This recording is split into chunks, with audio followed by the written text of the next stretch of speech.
6411번이라는 버스가 있습니다. 이 버스는 구로구에서 영등포구를 거쳐서 강남구까지 가는 노선으로 운행하는 그런 버스입니다. 이 시내버스의 첫 차는 무려 오전 4시라고 합니다.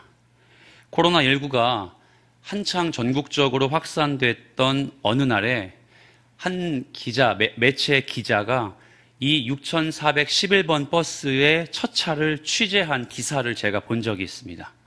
아주 이른 시간이죠. 오전 4시면. 이 4시에 출발한 버스가 우리의 예상은 아무래도 한산하게 정류장들을 지나갈 거라고 생각을 하는데 이 예상과는 다르게 첫 차는 단 몇 개의 정류장부터 만원 버스가 되었습니다. 이 버스에 함께 탄 기자가 그렇게 하나 둘씩 타시는 승객분들에게 인터뷰를 해본 결과 대부분이 청소나 용역 업체에서 근무하는 노동자분들이었습니다.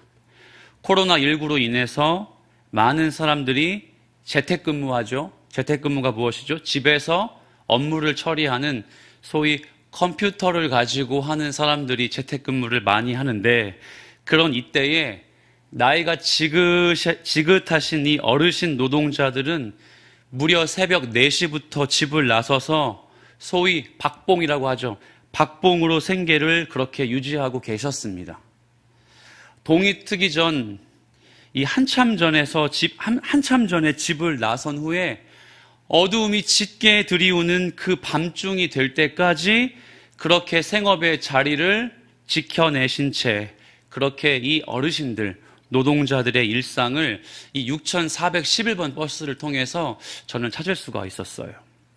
여러분, 만약에 그런 어르신들에게, 노동자들에게 집은, 가정은 어떤 곳일까요? 아주 바쁘고 분주한 삶을 뒤로하고 진짜 안식할 수 있는 고단한 하루를 다 정리하고 한바탕 샤워를 하고 세수를 하고 발을 닦고 앉아서 마음껏 편히 쉴 수 있는 안식처겠죠. 아마도 삶에서 가장 안락함을 누릴 수 있는 자리가 그들에게는 진짜 집일 겁니다. 앞서 언급했다시피 재택근무가 늘어나고 있는 이때에 여전히 우리에게 집은, 가정은 분주한 삶을 뒤로하고 정말로 좋은 평안을 주는 안식처죠. 쉼을 누릴 수 있는 그런 곳임에 분명합니다. 집만큼, 가정만큼 우리에게 정말 좋은 평안, 안식을 줄 수 있는 공간은 사실상 없죠. 여러분들에게도 질문을 드리고 싶습니다. 이 말씀과 함께 경청하시는 여러분들에게 집은 어떤 곳입니까? 평안과 쉼의 공간입니까? 안식의 자리가 맞나요? 오늘 본문은 바로 이 집에 관한 스토리를 갖고 있는 아주 기적적인 장면이죠. 집을 배경으로 하고 있습니다. 29절 말씀을 우리 한번 본격적으로 들어가 볼 텐데요. 제가 읽어드리겠습니다. 회당에서 나와 곧 야고보와 요한과 함께 시몬과 안드레의 집에 들어가시니. 아멘. 자, 예수님이 집에 들어가셨어요. 예수님이 들어가신 집은 다름 아닌 누구의 집일까요? 베드로와 안드레, 시몬과 안드레의 집이라고 이렇게 소개합니다. 자, 여러분, 시몬과 안드레는 어떤 관계죠? 형제입니다. 그리고 예수님은 이들의 집에, 시몬과 안드레의 집에 손님 둘을 더 데리고 가셨어요. 그 손님은 야고보와 요한입니다. 그렇다면 시몬, 안드레, 야고보, 요한, 요 네 사람은 어떤 사람들이죠? 어떤 관계들이죠?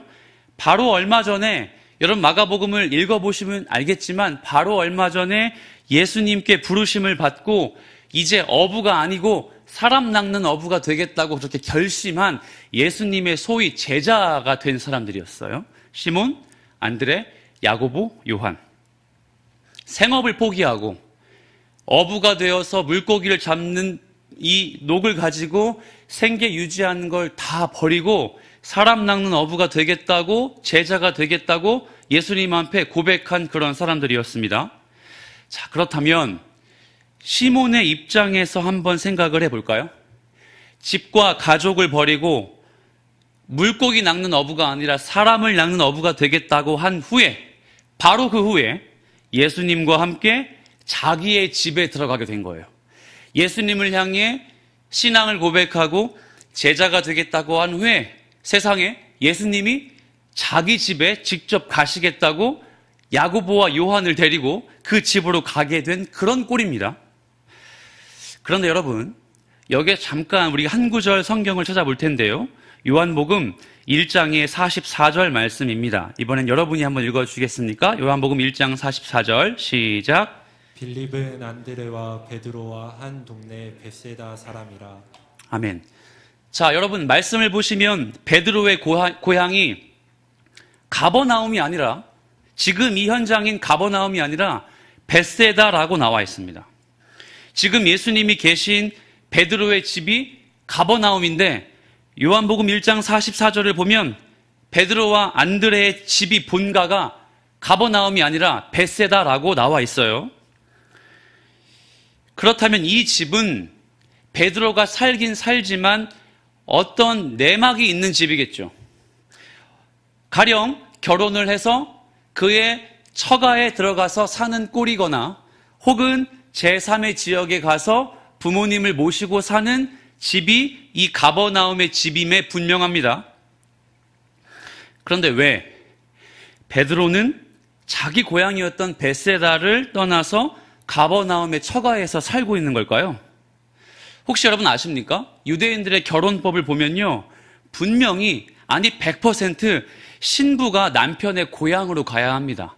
결혼 지참금 제도가 있어서 결혼을 하기 위해 그렇게 돈을 모으고 집을 모아서 아내를 사오는 게 유대인들의 결혼 제도인데, 왜 베드로는 그렇게 아내를 사와서 자기 고향에서 집을 마련해서 살지 않고 왜 처가에, 장모의 집에 살고 있는 걸까요? 고대 근동의 팔레스타인 유대인들의 여성의 지위를 보면 여러분 많이 접하셨다시피 이 여성들의 지위는 오늘날 우리보다 상당히 낮았습니다. 단순한 남성의 소유물에 불과하기도 했습니다. 남성 절대 우월주의라고 하죠. 이 우월주의 때문에 여성은요, 홀로 아무것도 할 수가 없었어요. 시간이 없어 살펴보지 못하지만 룻기 말씀을 보면 이 이방 여인이었던 룻이요, 남편과 아버지를 잃고 돌아갈 곳이 없었어요. 자기 삶조차 그렇게 간수하지 못할 정도로 여자는요 마치 소유물에 불과했다고 성경은 이야기합니다. 심지어 이혼도 마음대로 할 수가 없었어요. 하지만 시기가 좀 가면서 이 유대인들을 지배했던 로마가 유대인들 땅을 점령한 후에 주후 1세기가 되면서 어떤 일이 벌어졌냐면 여성들의 지위가 높아졌어요. 여성들의 지위가 상승됐습니다. 예를 들면 여성의 이름으로 부를 가질 수 있게 되었어요. 자기 소유를 무엇인가를 삼을 수 있게 되었던 것이죠. 그에 따른 권리 또한 주장할 수 있게 되었어요. 이전의 유대인들의 여성관보다는 시간이 가면서 예수님 시대가 되면서 독립적이고 자발적으로 여자들의 지위가 완전히 높아졌습니다. 그러므로 시몬이 장모님을 모시고 산다는 건 이런 오해는 아닐 거예요. 장모님이 병이 들어서 장모님이 힘이 너무 없어서 자기 소유를 다 바쳐서 장모님을 봉양하는 아주 효자인 베드로, 아주 효자인 시몬, 이렇게 생각하는 건 말이죠. 그렇게 생각하기보다는 이 베드로, 시몬의 장모가 물질적인 자립이나 독립할 수 있는 충분한 능력이 있었던 여성으로 생각할 수 있다는 사실이죠. 그러니까 장모가 가지고 있는 부와 지위 덕분에 그 집에 들어가 살게 되었다는 것으로 우리는 이 본문을 상상력 있게 바라볼 수가 있어요. 그런데 30절을 보면 그 장모가 열병으로 누워있다고 그렇게 소개하죠. 우리 30절 말씀을 함께 읽어보겠습니다. 시작. 시몬의 장모가 열병으로 누워있는지라 사람들이 곧 그 여자에 대하여 예수께 여짜온대. 아멘. 시몬의 장모가 열병으로 누워있습니다. 30절 말씀을 보면 우리는 이 한 구절을 통해서 오늘 본문에 예수님이 어떤 마음을 품고 계시는지 예수님이 이제 제자들을 불러 모으시면서 어떻게 사역을 하고 싶으신지를 사실상 가늠해 볼 수가 있어요. 고린도전서 9장 5절 말씀을 보면 시몬 베드로에 대해서 짤막하게 소개하는 바울의 메시지가 나오는데, 이건 제가 한번 읽어드릴게요. 우리가 다른 사도들과 주의 형제들과 게바와 같이 믿음의 자매 된 아내를 데리고 다닐 권리가 없겠느냐. 여러분, 바울은 게바, 그러니까 베드로가 분명히 무엇했다고 소개합니까? 결혼을 했다고 소개합니다.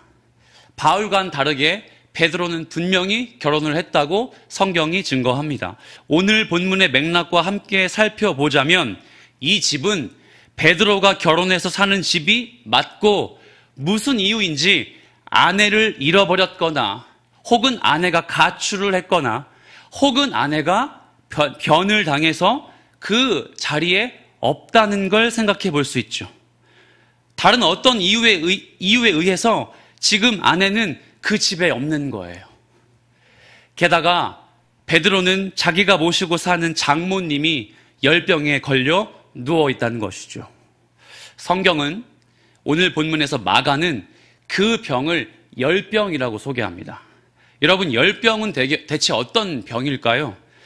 열병이라는 단어, 헬라어를 보면 퓨레스라는 단어를 사용하고 있는데, 이 열병이라는 단어를 좀 쉽게 설명하면 불이 붙다, 불이 어딘가에 놓아지다, 혹은 열이 많이 난다라는 뜻을 갖고 있는 그런 단어입니다. 그런데 그것보다 더욱 중요한 사실은 그 여인이 열병에 걸려서 누워 있는지라. 보이시죠? 누워 있는지라. 그런데 여기서 누워 있는지라가요, 미완료 동사를 사용하고 있어요. 이런 느낌인 거죠.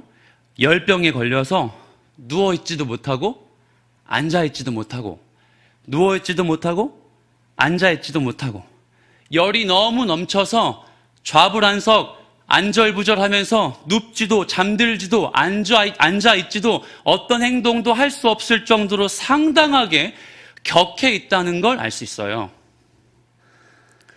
유대인들의 지혜서인 탈무드 아시죠?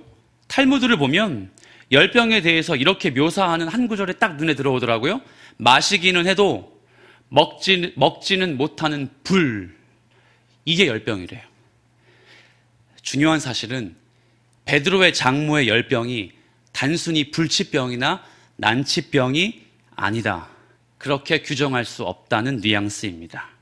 혹자는, 어떤 학자들은 귀신이 붙어서 생기는 열이라고 이야기하기도 하고, 또 어떠한 사람들은 특정한 엄청 큰 이유에 의해서 화병이 난 것이라고 그렇게 이야기하기도 합니다. 중요한 사실은 어떤 병인지, 얼마나 아픈지 우리가 정의할 수는 없지만, 단정 지을 수는 없지만, 시몬의 장모가 무엇인가에 의해서 심각한 마음의 병 때문에 앉아있지도 못하고 눕지도 못하고 무엇인가 격한 감정 속에서 사로잡혀 있다는 걸 우린 이 본문을 통해서 알 수 있죠. 쉽게 설명해서 어떤 이유 때문에 불치병에 걸린 게 아니라 화병에 걸린 거예요. 마음의 병이 생겨서 몸과 마음에 열불이 난 상태로 그 무엇인가 누군가를 기다리고 있었던 걸 우리는 알 수 있습니다.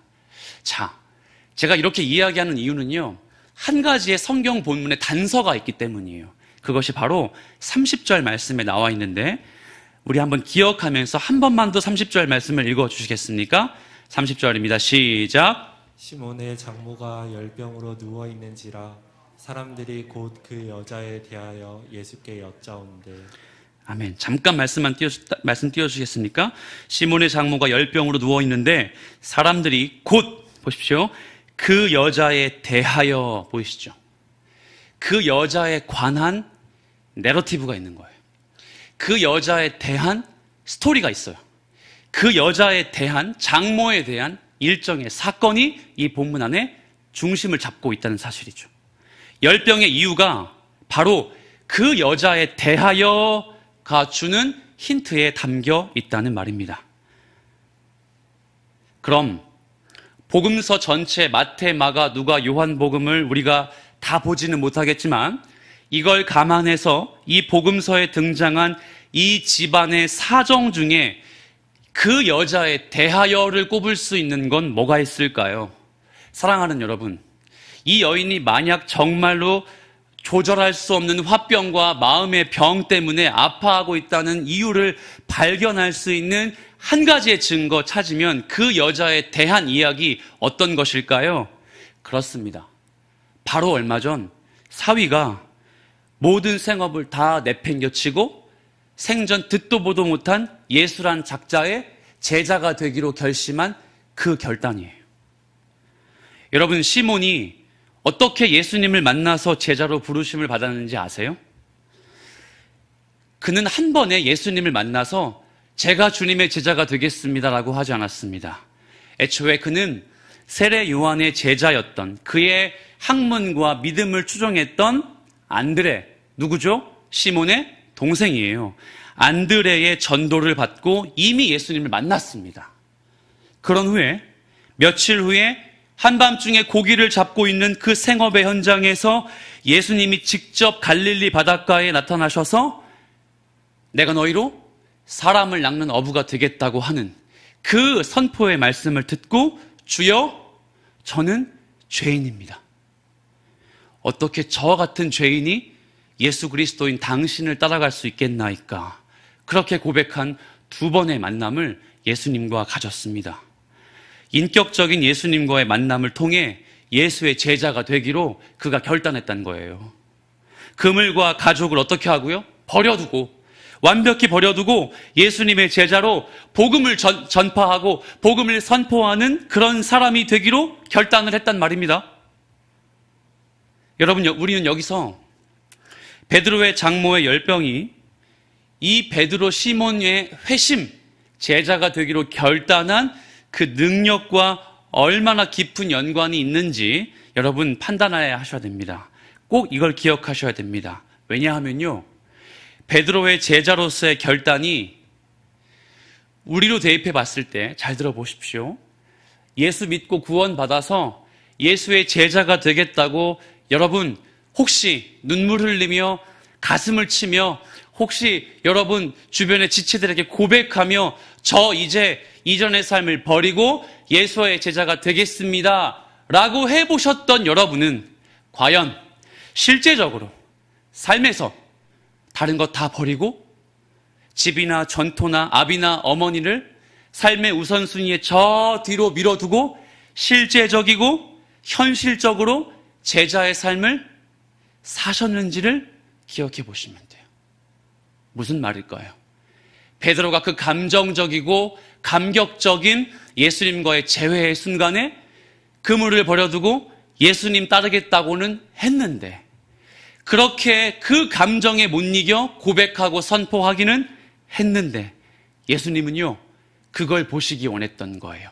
그 고백이 실제적인지, 그 고백이 현실적인지, 그리고 그 고백이 가장 안락하고 편안하고 가장 많은 곳에서 머물 수 있는 집에서부터 그 제자의 삶을 시작하고 있는지를 예수님은 곧장 베드로와 안드레와 야고보와 요한을 데리고 그 베드로의 집으로 방문하셨던 거예요. 그러니까요, 이 장모의 열병을 치유하고 싶은 목적도 분명 있겠죠. 그렇지만 이 목적보다 더욱 중요한 목적은, 예수님의 방향은 바로 베드로의 헌신이었어요. 베드로의 실제적인 결단이었던 것이죠.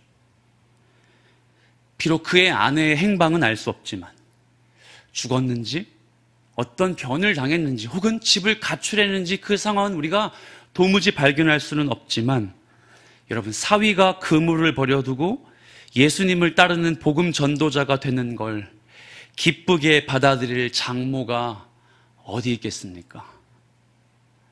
어디 있을까요? 청년 사역을 하다 보면 정말 해답은 알 수 없지만, 저 친구가 주의 종이 되면 참 많은 영혼들을 인도하겠다는 근거 없는 확신이 청년 사역자인 저에게 들 때가 종종 있어요. 그래서 그 지체에게 그 열심을 가지고 정말 말씀을 파고 영혼을 위해 사는 주의 종이 되게 한번 기도해 보지 않을래? 혹시 너는 그런 비전이 있니? 라고 했을 때 어떤 청년이 그렇게 하기로 결단하고 준비하고 신대원을 준비할 때 일이었습니다. 그의 부모님이 찾아와 우리 아들은 그렇게 하면 안 된다. 우리 아들 주제에 무슨 신대원이냐 라고 하며 저를 나무라시고 저의 판단이 잘못됐다고 말씀하신 그런 기억이 있습니다. 여러분, 예수 믿는 부모조차도 어쩌면 그 아들이 모든 것 다 버려두고 삶의 욕심을 뒤로 제쳐두고 주의 종이 된다고 해도 참 마음이 어려울 텐데, 물론 우리가 다 공감할 수 있지 않겠습니까? 참 마음이 힘들 텐데, 고생길이 훤하니 참 어려울 텐데, 아무렴 베드로의 장모는요, 예수라는 사람을 몰랐고 그리스도라는 그의 칭호조차도 고백하지 않았던 그런 여인이었습니다. 그런데 사위가 어느덧 찾아와 어머님, 제가 모든 그물을 버려두고 예수를 쫓아 복음을 전파하는 복음 전도자가 되겠습니다. 이걸 기쁘게 받아들일 장모가 어디 있을까요? 세상 그 어느 장모가 정신줄 붙잡고 온전하게 앉아만 있을 수 있겠습니까? 우라가 치밀죠. 도대체 어느 작자가 내 사위를 유혹해서 집안을 내팽개치도록 했냐고 저주를 퍼부을지도 모르겠습니다. 여러분이 이 베드로의 장모라면 저처럼 여러분도 그렇지 않겠습니까? 이 여인의 열병은 질병이익이라기보다는 통증의 그 의미가 있다기보다는 사랑하는 여러분, 바로 베드로의 결단에 의한 기회 비용이었습니다.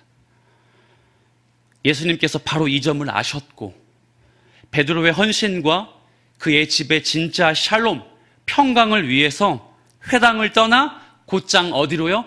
베드로의 집으로 가신 거예요. 베드로의 장모를 만났죠. 그리고 베드로의 장모를 만나 예수님이 어떻게 하셨습니까? 우리 31절 말씀을 여러분이 읽어주시겠습니까? 31절 시작.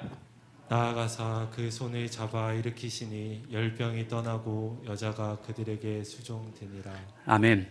예수님께서 베드로의 장모를 고치시는 그 장면이 딱 나오지 않습니까?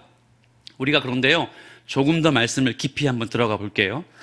여러분, 공관복음이라고 하는 마태, 마가, 누가복음은요, 이 베드로의 장모를 고치시는 이 장면을 다 성경에 기록해 두었습니다. 그런데 마태복음과 누가복음의 저자인 마태와 누가도 이 결정적인 장면을 기록할 때 이렇게 기록을 했는데요.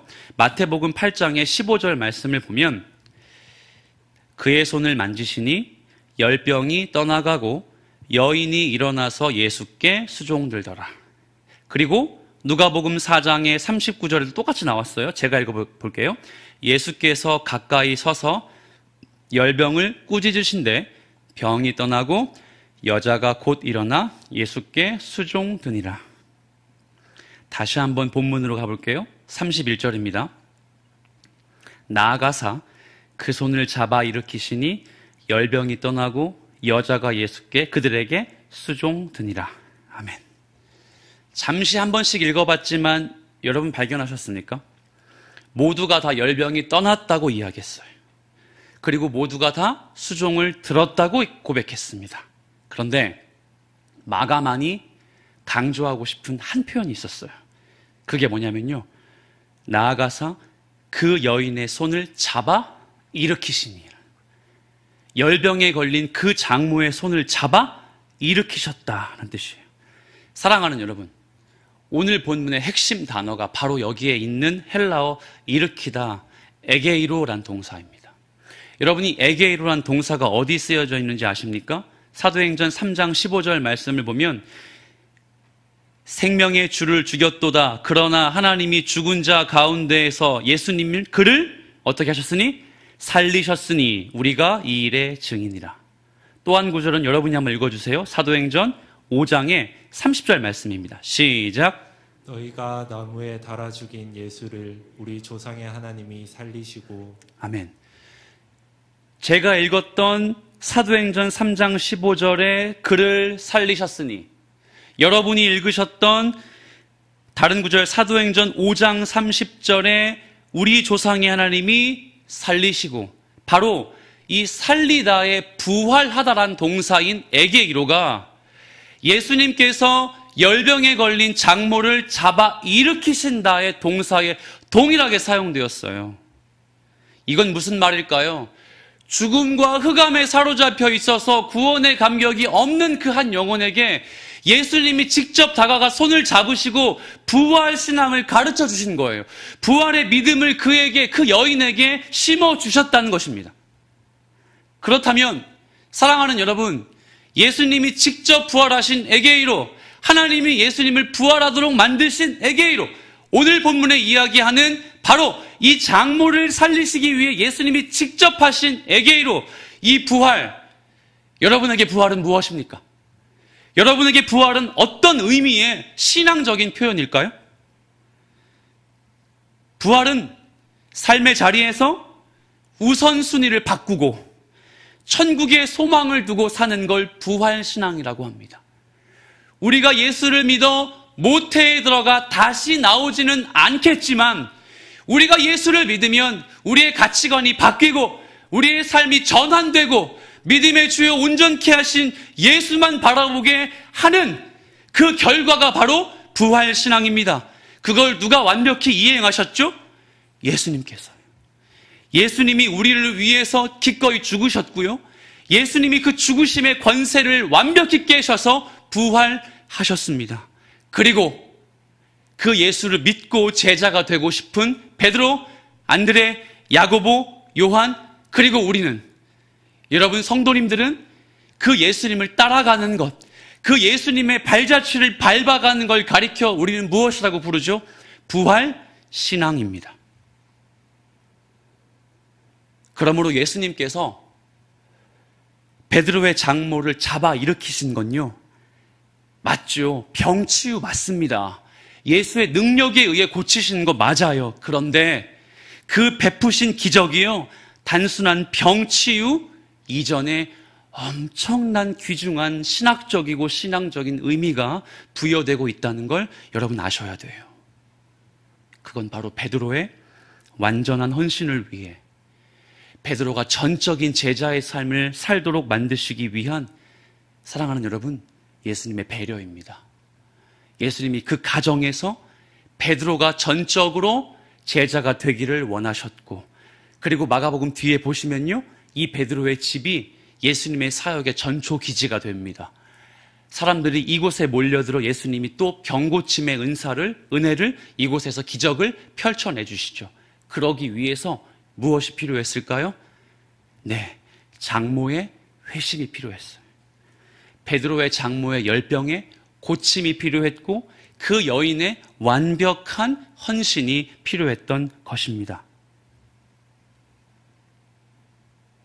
이제 베드로의 장모는, 그의 집은 삶의 우선순위가 바뀌고 그 속에 참된 제자의 삶을 살 수 있게 되었습니다. 베드로의 제자된 삶을 위해, 베드로가 전적으로 헌신하기 위해 예수님은 직접 그 집에 가셔서, 베드로의 삶의 자리에 가셔서 그 베드로의 장모의 열병을 직접 치유해 주셨습니다. 사랑하는 여러분, 우리가 제자가 되고 우리가 예수님을 따르는 성도의 삶이 되기 위해 예수님이 어떻게 하시죠? 우리의 삶의 자리에 직접 찾아오시죠. 우리가 거하는 가정에, 우리가 거하는 집에, 회사에, 일상의 현장에 이 말씀이라는 엄청난 도구를 가지고 우리의 삶에 직접 찾아오십니다. 아니, 그뿐 아니라 성령이라는 표현할 수 없고 형언할 수 없는 그 신적인 대상을 우리의 삶에 부어주셔서 우리가 전적인 제자가 될 수 있도록 예수님이 다 만들어주세요. 그게 하나님의 은혜 아니고 무엇이겠습니까? 얼마 전에 CBS의 모두의 거실이라는 간증 토크 프로그램이 있습니다. 그곳에 찬양 우리가 많이 부르는 시선, 내 삶은 주의 것, 이걸 작곡한 김명선 전도사님이 나오셔서 몇 가지 간증을 한 적이 있어요. 남편이 암에 걸려 소천하셨죠. 이 남편이 암에 걸려 투병하는 이야기, 그리고 남편을 보내며 공동체의 사랑을 받고 굳건하게 두 아이를 키우는 어머니의 어떤 그런 스토리, 그런 것들을 읊어주셨는데 이런 이야기를 하더랍니다.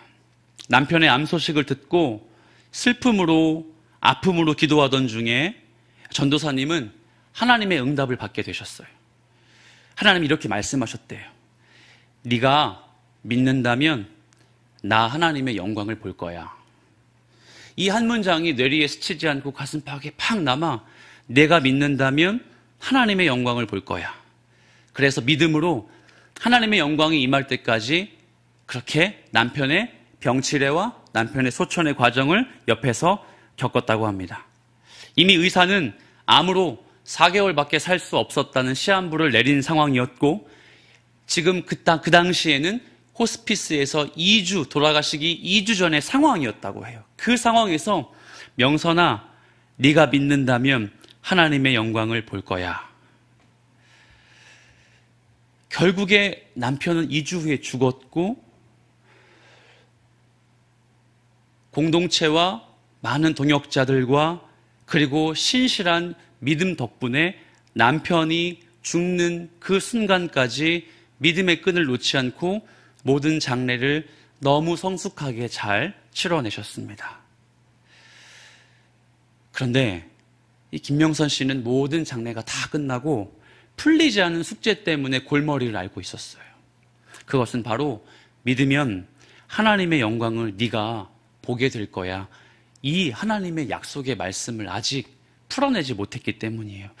믿으면 분명히 하나님의 영광을 보게 될 거라고 약속하셨는데 결국 남편은 죽었고 이렇게 아픔을 겪고 여전히 해결할 수 없는 이 어려운 상황에 있는 나 자신을 볼 때에 도저히 하나님의 영광이 뭔지를 본인이 찾을 수가 없었답니다. 시간이 한참 지나고 결국에 그 하나님의 영광을 찾게 되었어요. 삶의 자리와 사역의 현장에서 네가 믿는다면 하나님의 영광을 보게 될 거야의 정답을 찾게 되었습니다. 그것은 바로 삶이 나아지고 원했던 기도의 제목이 이루어질 때 하나님의 영광이 함께 드러난다고 생각했던 자기의 불신이었어. 내 기도의 제목이 응답되고 내가 원하는 삶의 방향으로 돼야지만 그때 하나님의 영광도 함께 옆에서 따라온다고 느꼈던 전도사였고 간사였고 이 시대를 풍미하는 귀한 찬양을 지었던 신앙의 선배가 그런 오해를 품고 있다는 사실에 자괴감을 갖고 있었습니다. 남편이 완벽히 낫는 것, 암을 이겨내는 것, 그게 하나님의 영광이라고 생각했던 자기 잘못을 그때 비로소 깨닫게 되었습니다. 그리고 하나님의 영광이 우리가 박수치고 우리가 하나님의 영광을 높일 때에 덩달아 높아지고 혹은 반대로 하나님의 영광을 외면하면 하나님의 영광도 하찮게 여겨지게 되는 우리의 믿음 없음, 나 자신의 믿음 없음이 있었다는 그 이야기를 들으며 사랑하는 여러분, 저에게도 분명한 회개가 있었습니다. 아, 내가 생각했던 하나님의 영광은 내가 박수치고 내가 높일 때에 덩달아 높아진다고 오해했습니다. 내가 생각하는 하나님의 영광은 코로나19 때문에 많은 사람들이 교회의 영광을 외면하고 예수의 능력과 진리를 짓밟고 으깰 때 더불어 하찮게 된다고 여기는 제 자신이 너무 부끄러웠습니다. 이 말씀을 듣고 있는 사랑하는 여러분, 여러분의 경우는 어떠십니까? 세상이 짓밟아도 진리가 짓밟히는 것 맞나요? 세상이 하찮게 여겨서 세상이 모두가 등 돌려도 그리스도의 복음이 덩달아 하찮아지는 것 맞나요? 아니죠. 절대 그럴 수 없습니다. 하나님의 영광은 그럼에도 불구하고 주님을 따르는 소수의 사람들을 통해서 여전히 드러나는 하나님의 빛이다. 제가 이 음성을 듣고 이 마지막 고백을 듣고 무릎을 치며 공감했습니다. 그렇구나.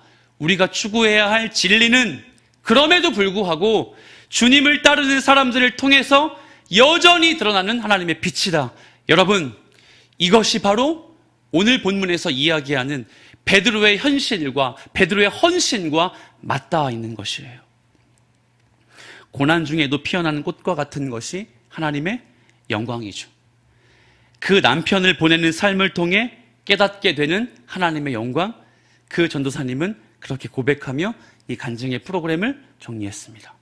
여러분, 오늘의 본문 앞에 우리가 함께 고백했으면 좋겠습니다. 열병에서 나음 받은 베드로의 장모, 그것은 단순한 병 치유의 능력 이전에 베드로라고 하는 제자 한 사람의 온전한 헌신에 달려 있습니다. 상황이 여의치 않고 헌신됨을 가로막는 것이 있다 할지라도 주님이 우리의 삶에 직접 찾아오셔서 그 제자의 삶을 살기로 결단하는 자들과 함께 하신다. 끝까지 동행하시고 그 어떤 능력이든 예수님께서 발휘하실 수 있다라는 걸 말입니다. 그리고 어떤 일이 벌어지죠? 이 여인이요, 병에서 고침받고 이렇게 됩니다. 그녀가 수종들더라. 여러분, 여기서 수종들더라는 뜻이 어떤 의미일까요? 병에서 나음받고 너무너무 감사합니다. 좋은 음식을, 담례를, 사례를 했다는 뜻일까요? 물론 그럴 수 있겠죠. 그런데 오늘 본문의 맥락을 보면 그런 의미도 있겠지만 여기서 중요하게 마가가 주장하고 싶은 건 한 가지입니다. 그것은 바로 이 베드로의 장모가 100% 완벽히 회복했다. 어떤 회복일까요? 왜 예수님이 우리 집에 오셨는지 아는 거예요. 왜 내 사위가 따르는 저 양반이 우리 집에 와서 내 병을 고쳤는지 베드로의 장모가 아는 거예요. 본인이 느끼는 거예요. 그리고 믿는 거예요. 그리고 최종적으로 결단하는 것이죠. 그래서 수종들다는 의미는요, 무엇인가를 베푸는 게 아니라요, 이 여인이 예수가 지금 내 앞에 있는 이유를 아는 겁니다. 베드로가 어떤 일을 꾸미고 어떤 삶을 살고 싶은지도 이제야 비로소 알게 되었다는 사실입니다. 말씀을 정리하겠습니다. 사랑하는 여러분, 그런데 그 후로 사람들이 몰려옵니다. 우리가 말씀을 정리하며 베드로의 장모도 다 고침받고 베드로가 이제 제자의 삶을 살 수 있도록 돕는 그런 역할을 하게 되는 그때에, 저물어 해질 때에, 그때에 사람들이 모든 병자, 귀신 들린 자들을 다 데리고 베드로의 장모 집 앞에 모여서 예수를 부릅니다. 우리의 아이의 병을 고쳐주십시오.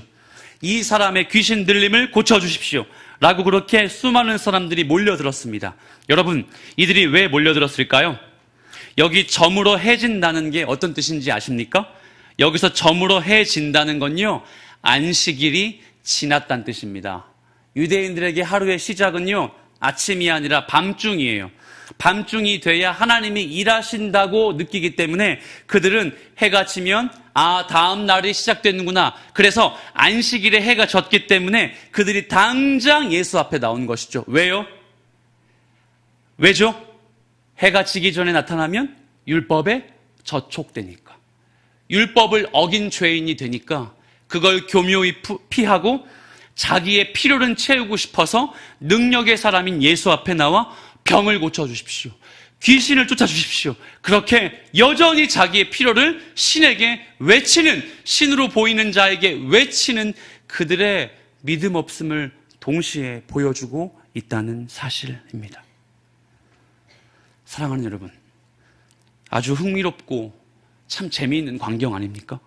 같은 장소에서 예수님은 안식일에 참된 구원의 기쁨과 부활 신앙을 경험할 수 있도록 한 여인을 고쳐주고, 또 똑같은 장소에서 다른 시간에 안식일을 피해 여전히 삶의 필요와 목적만 구하기 위해서 능력의 사람 예수만 찾고 있는 그 유대인들.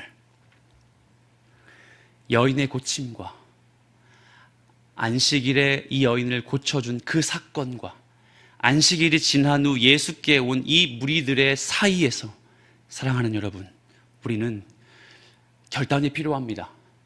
내가 진정 예수의 제자가 되기로 결정하고 삶의 현실적이고 구체적인 방향을 향해 나아가기 위해서 사랑하는 여러분, 어떤 결단이 필요할까요? 그렇게 우리 집에 오셔서 직접 기적을 연출하시는 예수님이 우리에게 요청하실 때 어떤 결단이 필요할까요? 여러분 아시다시피 한 달 후에 세자매 축제를 합니다. 그런데 아시죠? 가정에서 가족을 초청하는 시간입니다. 여러분, 가정에서 가족은 우리의 민낯을 정말 많이 보는 그런 사람들 아닙니까? 마치 베드로의 장모가 베드로의 내면과 외면의 모습을 몰랐을까요? 알았겠죠. 이 베드로의 허점과 죄도 몰랐을까요? 알았겠죠. 그런데 그가 예수의 제자가 되겠다고 하는 그 순간, 그 우라가 치밀고 화병에서 벗어나지 못하는 그 상황에 예수님이 오셔서 그 병을 고쳐주시고 이 가정이 예수를 믿는 믿음의 가정이 되게 하신 이 역사를 보며 여러분의 결단에 무엇이 필요할까요? 나머지 한 달 동안, 이제 4주 동안 여러분 늦지 않았습니다. 가정에게, 가족에게 정체성 지키는 그리스도인의 삶의 모습을 보여주셔야 합니다. 생각이 다르고 관점이 다르며 그냥 예수만 믿고 교회에 잘 나가는 예수쟁이가 아니라 삶의 모습이 다르고 가치관이 다르며 바로 부활신앙을 경험한 그 그리스도인의 모습을 우리가 지금 가장 우리의 민낯을 보고 있는 가족에게 보여주셔야 한다는 것이죠. 이 은혜가 있는, 이 은혜를 누리는 여러분 되시길 살아계신 예수 그리스도의 이름으로 축복합니다.